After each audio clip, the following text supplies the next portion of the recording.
పరిశుద్ధ సన్నిధానంలోంచి ప్రభువా చూస్తున్న ప్రతి బిడ్డను మీరు దర్శించండి, వింటున్న ప్రతి బిడ్డను బలపరచండి. మీరే మహిమ ఘనత ప్రభావం పొందమని యేసునామమున ప్రార్థిస్తున్నాను తండ్రి.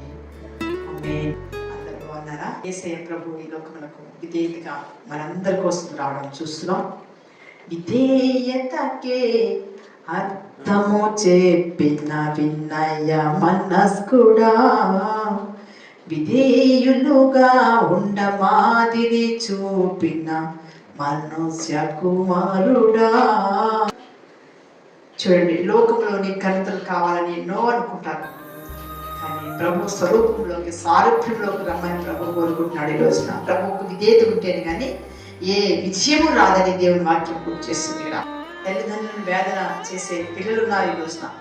అందుకనే దుఃఖం ఎందుకు వస్తుందంటే విధేయత లేక ఆయన సారూప్యంలోకి ఆయన స్వరూపంలోకి మనం వచ్చినాం. తగ్గించుకుని ప్రభు సన్నిధిలో లేత మొక్కవలేను, ఎండిన భూమిలో మొలిచిన మొక్కవలను అతడు ఆయన ఎదురు పెరిగాను. అతనికి స్వరూపమైన సొగసైన లేదు, మనం అతను చూసి ఆపేక్షించినట్లుగా అతని ఎందుకు స్వరూపం లేదు. ప్రభు ఈ లోకంలోకి వచ్చి మనం బలహీనలు కాకుండా మనల్ని బలపరిచినాడు. ఈ రోజున ప్రభు ఒక్కడే రక్షించేవాడు. బలహీనమైన వాటిలో బలమైన క్రియలు మనం జరిగిస్తున్నాము అంటే అంతకుముందు అజ్ఞానమే, అంతకుముందు అవిధేయులమే. మన శ్రమ ఆయన పొంది ఉన్నాడు, మనం పొందవలసిన బాధని ఆయన పడి ఉన్నాడు.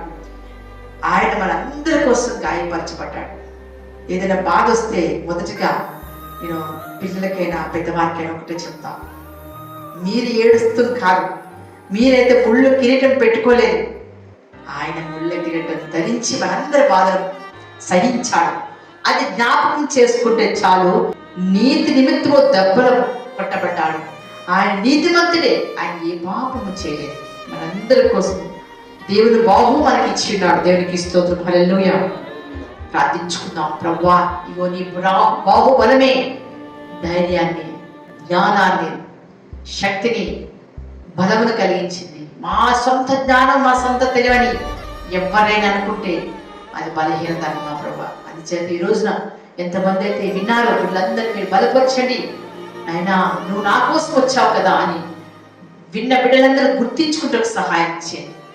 ఏ బాధ అయినా వస్తే ప్రభా, నువ్వు మా కోసం పొంది ఉన్నావు దెబ్బలు, నా కోసం పొంది ఉన్నావు, నా కోసమని ఎవరైతే అనుకుంటారో విడుదల విడుదల విడుదల, శక్తి, ధైర్యం, బలం, ఆరోగ్యం లేని దాంట్లో ఉన్నది అనే యొక్క సమృద్ధి తండ్రి, అన్నిట్లో సమృద్ధి, జ్ఞానం, సమృద్ధి, ఆరోగ్యం, సమృద్ధి, ఆశీర్వాదం, సమృద్ధి, దీవెన కలిగి ఉండేలాగా సహాయం ఇచ్చేయండి. వింటున్న ప్రతి బిడ్డ మీరు బలపరచమని యేసునామమున ప్రార్థిస్తున్నాను తండ్రి.